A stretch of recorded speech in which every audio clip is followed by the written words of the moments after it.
Yeah, so the Silver Heel Foundation was founded in 2018 as a Chestertown-based nonprofit dedicated to the preservation of Silver Heel and the traditions of Chesapeake Bay log canoes. Log canoes tell this incredible story about the community of the Eastern Shore, the history of our watermen, the evolution of local nautical design, and just the spirit of sailing and racing on the Chesapeake. We have about 50 or so volunteers that are dedicated to preserving this living history. Our work, I think, is not just about preserving these boats, but also the culture of the Eastern Shore. So Silver Heel, like all the boats of her period, was a work boat initially. She was built in 1902. She's always been based here out of Kent County. Silver Heel was built in 1902 as a traditional 5-log canoe. She's one of the 20 or so log canoes still in good condition, out of the thousands that once sailed on the Chesapeake Bay. So, like all log canoes, Silver Heel finds her roots in native and dugout canoes. So, when she was built, they went out, felled 5 trees, chipped away at 5 logs, and then ultimately pinned those together and tapered them with a little bit of freeboard and some deck to kind of create that canoe shape that gives her name. Now, initially, as a workboat, she sailed about with short masts, and at least on a relative basis to today, to go commercially fish for oysters and kind of find their catch. In the 1850s, they held the first organized race. And I think organized is probably a key and operative word here. At the time, there was a bit of a turning point because commercially, the log canoes generally were struggling to keep up with bug eyes and skipjacks, and ultimately the legalization of dredging. However, I think there was always some bravado amongst the watermen of my boat is faster than yours. Well, why don't we go ahead and prove it? At that time, they started to transition away from being a workboat solely and now towards this new lane of racing. So what's particularly unique about log canoes is they've tried anything to go faster, extending the jib well beyond the bowsprit. They've put sail trimmers off the stern on outriggers. They've tried square soles. They've tried staysails. And then also kind of the unique kite that is iconically extends kind of above the mast. Yeah, that's right. In a desire to go faster and faster, despite their narrow beam and long waterline, there was this goal of put as much sail area as possible. Silver Heel has over 970 square feet of sail area. So what makes these boats particularly unique, and Schaefer can certainly attest to this, is we put springboards over the windward and underneath the leeward. And so Silver Heel carries 3. The crew themselves are responsible for and counter to the breeze as it comes in. The crew as a counter to the breeze is responsible for shifting out over these boards, flying over the water, probably 4 or 5 feet above the water at times.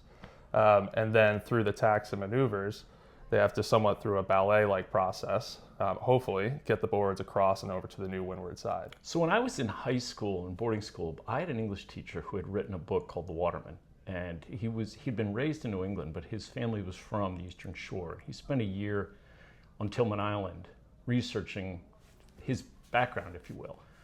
This was back in the 70s, and there was a chapter where he talked about the watermen racing log canoes. And he mentioned, there's a line that stuck in my head talking about those boys from Chestertown and their log canoes and how they would tow them down with this motor yacht. And I don't know why it stuck in my head. And a couple of years later, here I am in Chestertown at Washington College, and I just always was fascinated by the log canoes. And so when I got connected with Silver Heel, I just immediately fell in love with it. And you only have to race once to you're addicted. I mean, I certainly am. And the great thing about log canoes is it's very rough and tumble, and it's very competitive, and you don't have to be a sailor like other types, dinghies, etc. There are sailors on the boat who definitely know what to do, but as a boardman, you're just really mobile ballast. You still have to know what you're doing, and it's more of a skill position, I think, than people maybe think.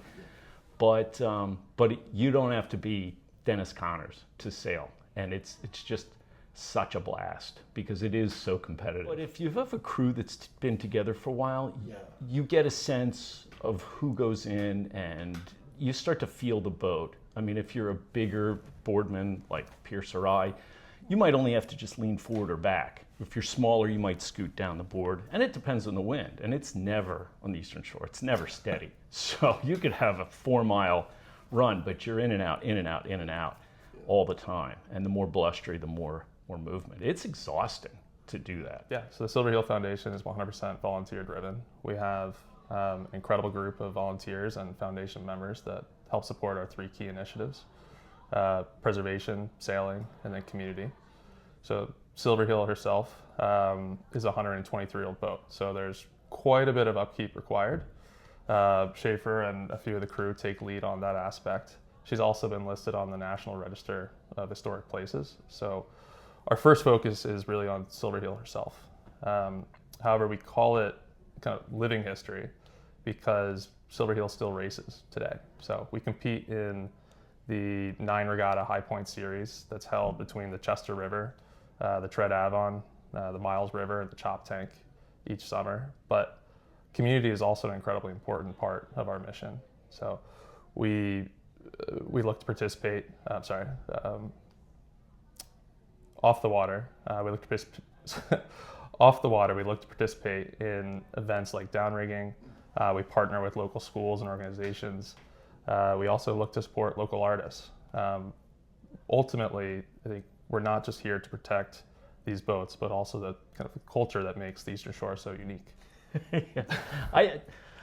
I've heard people say the fastest boats go over because you're racing right on that fine line between getting the most out of the boat and losing control.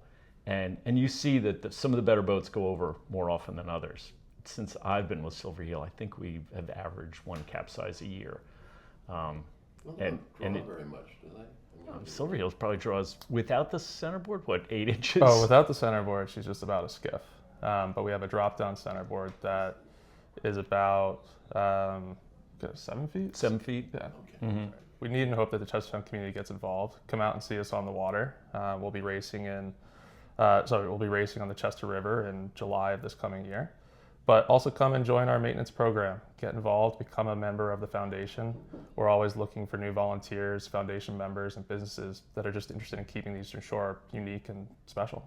We have a range of initiatives that we're looking to support out of the newly launched campaign for Silver Heel, which looks to raise $50,000 to support a number of important projects that are upcoming.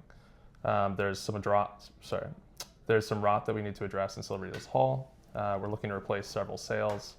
There's some deferred maintenance on our chase boat, which keeps us operating safely on the water. And we'd also like to expand our off-the-water educational programming. It's exciting, but also a critical period for the Silver Heel and the foundation.